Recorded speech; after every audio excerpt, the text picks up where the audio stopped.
Let me show you the craziest machine I have ever built in Minecraft. Hey everybody, welcome back to Minecraft and the Create mod. I'm JomommaShorts, your host, and yes, we are indeed going to visit what is probably the craziest and outlandish contraption that I have built with the Create mod to date. Possibly even Minecraft altogether, but first, we're going to talk about Redstone. Now, for anybody who's used Redstone, you know that it can be a royal pain in the neck. Even if you know what you're doing, one of the most difficult things can be trying to fit that entire contraption into whatever it is you're trying to build. Well, the Create mod has given us a whole bunch of brand new tools that I think ought to be made into the vanilla Minecraft myself. They are great quality of life mods that are just so freaking helpful. It removes one of the most aggravating parts of vanilla Minecraft, so let's go over some of them right now. Now first we're going to start with this thing called an analog switch. I just want to verify what it's called here. It is called an analog lever, and now what this does is it's different than the typical lever right here, which is a simple on-off switch.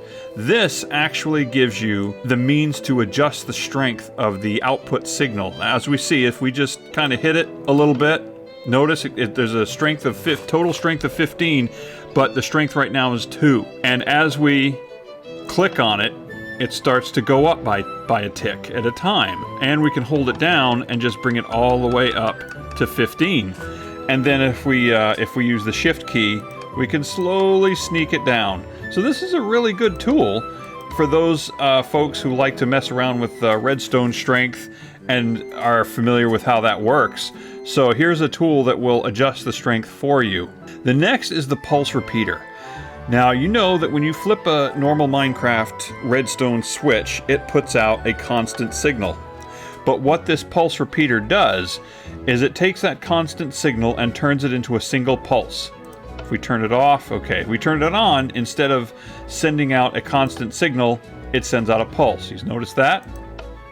Now normally, for a lot of these devices we're going to go over, you have to set up a relatively complicated redstone contraption to make this transition happen. But now we've got these individual items here that are going to do that for us. So next we've got the adjustable repeater. Now you know what a normal redstone repeater does.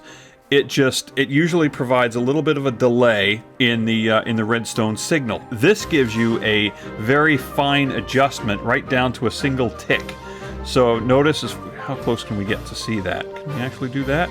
Okay, so you can read right there to the right, it says delay in ticks. And if we bring it up, we can slowly, with the mouse wheel, ramp it up. And then I think if we get up to, okay, now it goes to seconds. And I think we can even go to minutes if I'm not mistaken. I might be wrong. Can we go to minutes? Yes, we can. We can go to minutes. So we can adjust it from a single tick, and I think the maximum is 30 minutes. So let's adjust it to 3 seconds, shall we? Okay. And then we flip the switch. And then you wait for 3 seconds, and bink, the light comes on. And the same when you turn it off. It delays the transfer of the signal to that time delay. So let's bring it back down to 1. Flip the switch, boom. You can see there was a very slight delay, but there was a delay. All right, so next we've got the kind of a combination of the two, the adjustable pulse repeater. So if we turn this switch, we're going to get a single pulse, boom, turns the light on and off. Now we remove the signal. And then we could adjust it to, let's say, 20 ticks. Let's say 3 seconds. And then it waits to send out that pulse. Boom. Okay, so this is the powered toggle latch. Most of you know that a redstone button puts out a momentary signal and then turns itself off. But what this does is it takes that momentary signal and turns it into a constant signal. Actually, kind of the opposite of the pulse repeater. So this actually does the reverse operation of the pulse repeater. Notice the button turns itself off, but once the toggle is flipped, it stays on and keeps the light lit. And it works the same way when you push the button again. That is a pretty interesting tool, but what I really wanted to show you is the next 2 tools which I discovered in the production of this ridiculous device that I built. Okay, this is called just the powered latch, although it seems like it ought to be a little more than that. This is a powered toggle latch, this is a powered latch. This takes two different redstone signals from two different places, and one acts as the turn on signal and one acts as the turn off signal.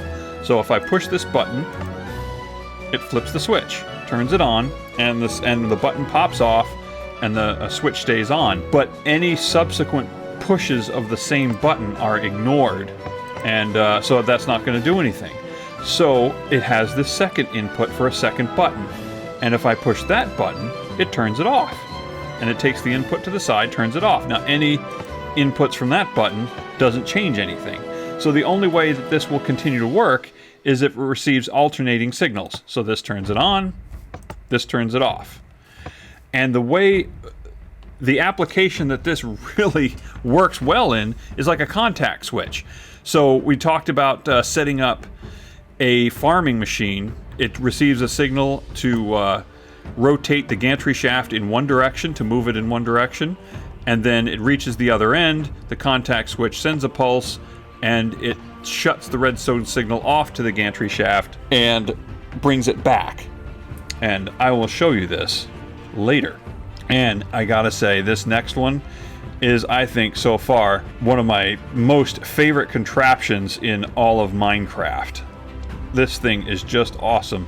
This is a redstone link. This will send out a wireless redstone signal.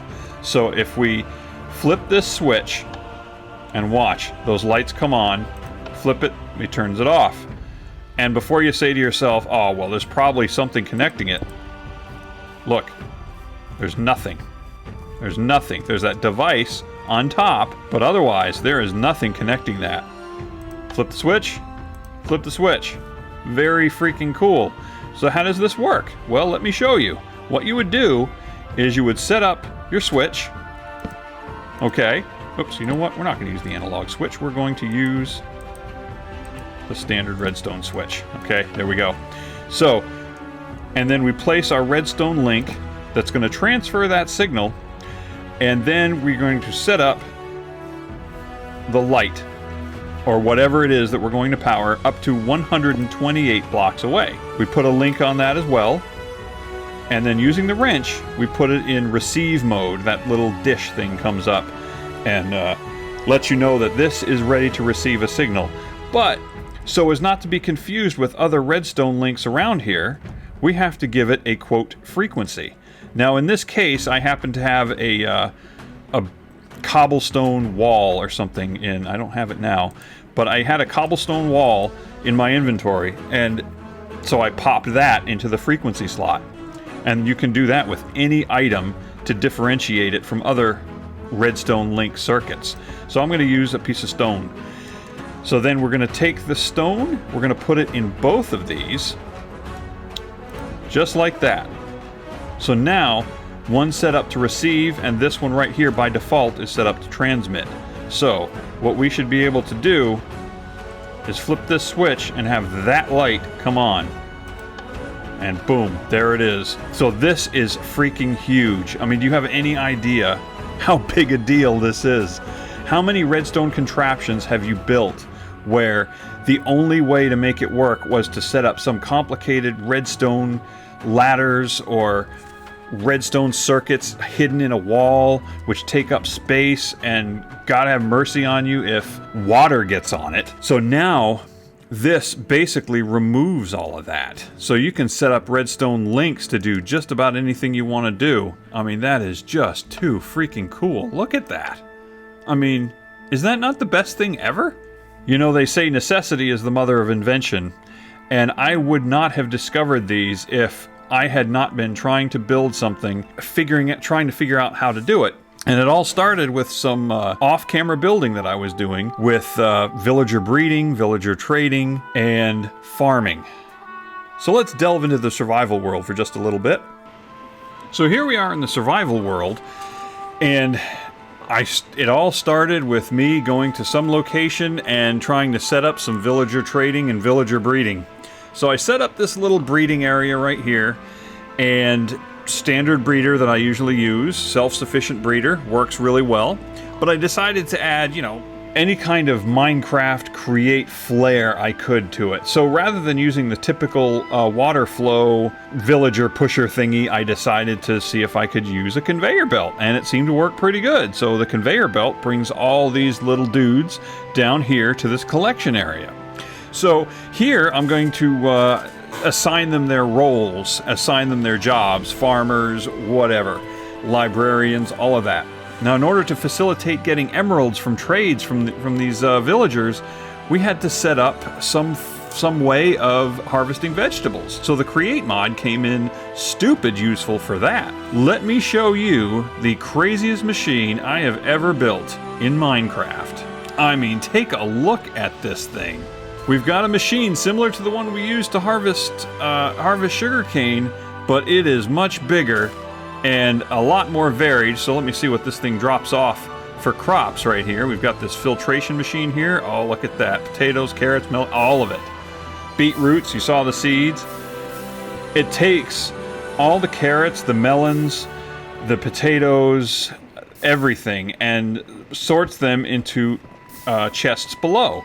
But it takes the reject stuff, like the beetroot seeds, the wheat seeds, and these poisonous potatoes, and spits them into a lava pit, which you can kind of see down there. You can just kind of make out stuff going in there. So look at all that stuff it picked up on one run. And let's take a closer look at this thing. Look at all the harvesting machines I've set up on this thing. Oh, what? Visual glitch. Okay, we're not going to do that. I had a feeling I made it so freaking big. And it goes all the way to the end, collecting potatoes, carrots, it collects wheat, and then farther down there it collects beetroot. I'm not even sure what I would do with beetroot right now, but it's collecting it anyway. And I've started construction on the trading hall, but that's for another time. Now, the tricky part was the collection of melons and pumpkins. Now, you remember, we made a kind of a more traditional vanilla Minecrafty pumpkin and melon farm closer to our home, but then it occurred to me, there's a better way to do this. One thing you might remember from the traditional melon farms is that using pistons to collect melons sends them everywhere, and you can only hope you collect everything.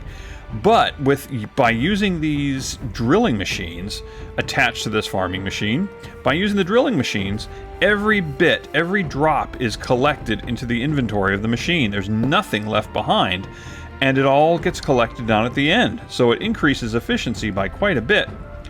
Now, the trick though is that the traditional way of doing our farming machines, anytime a pumpkin or melon appears, the piston pushes it and breaks it. So as soon as it forms, there is something there to collect it. So the plant isn't wasting time. For as long as that melon or pumpkin is sitting there, not being harvested, that's time that the plant can't get ready to produce the next melon. This system, as long as these things are sitting there, these plants are not being utilized properly. So there is a little bit of efficiency drop there. So in order to stave that off, I had to set this machine up so that it does go back and forth and collects as much as it can collect. And that's where the redstone came in. So let's take a walk over here. Now we've come quite a distance. This is about 80 blocks that this farming machine travels, and it is freaking ridiculous. And the way it works is it follows this gantry shaft until it reaches this observer block. Now this observer will detect it and when it shows up and send out a redstone pulse. Now that redstone pulse is transmitted to this pulse, or to this repeater right here. To basically, I put that in there just to kind of lengthen the signal, because the pulse is so fast that I wanted to actually make it a slightly longer pulse. Now watch what this thing does. There's the pulse, and this sends it to the redstone transmitter right here, the redstone link. By the way, you notice there are 2 slots. You can set up a combination of items to increase the number of frequencies that are available to you, which is really awesome. So there's, I use this sandstone and grassy block, I guess you could call it, and I copied it at the other end. And if you have another repeater that uses, or another link that uses, say, just sandstone, this repeater won't connect to it inadvertently. Or this link, I keep saying repeater.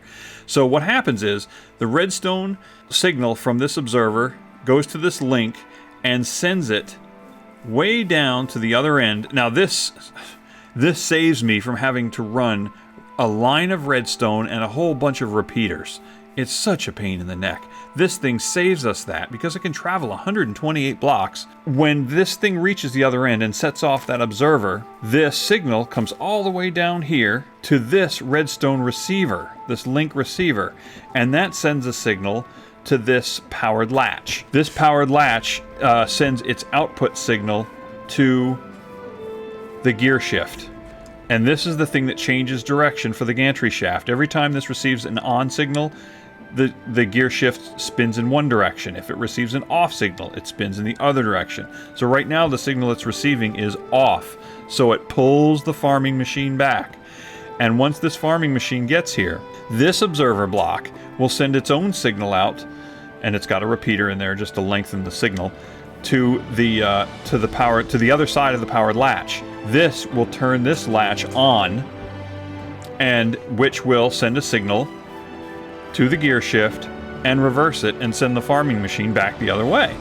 And then of course it gets to the observer down there, sends the signal to pull it back. So it just, using the redstone, it just continues going back and forth. And I needed it to do this. Originally I had set it up with a daylight sensor, with a day-night or daylight sensor, whatever you call it. And that was super simple, but it was taking so long for the day-night cycle to happen that all those melons and pumpkins were sitting there and the plants were being underutilized. So I needed this thing to go back and forth as soon as possible. So let's watch this signal happen after this thing drops off all its vegetables. Boom. Now it turns it to the on signal, and now the gear shift sends it the other way. So it is very, very cool. And that is the necessity that pushed me to discover this. It's one of the greatest things in Minecraft, I think. Really, I seriously believe this ought to be in vanilla because it just reduces the load and the footprint, the space footprint of trying to set up a redstone contraption. This just reduces it and just makes it much less aggravating. And I mean, think of what you can do with this option. I mean, think about that. Latch doors that can be turned on and off, or lights in a house that you can turn on and off. I mean, think about the possibilities. It's freaking endless. Well, there you go, guys. Well, hopefully you found this interesting. There's a nice rounded out list of ways that the Create mod enhances your redstone experience in Minecraft. And it is pretty freaking awesome. I mean, I never run out of reasons to praise the Create mod and find new things to crow about. And I gotta tell you, this redstone, especially this wireless redstone, is freaking awesome. So listen, if you like what you see, hit the like button, hit the subscribe button, and love to hear from you. And check out the link below in the description for our Discord server, and be sure to let us know, join the conversation. Love to hear from you. Yeah, tell us what you found with the Create mod and useful things you've been able to create, and maybe even how it might help you send little subliminal messages. Have a wonderful day, and I'll see you in the next one. Ciao.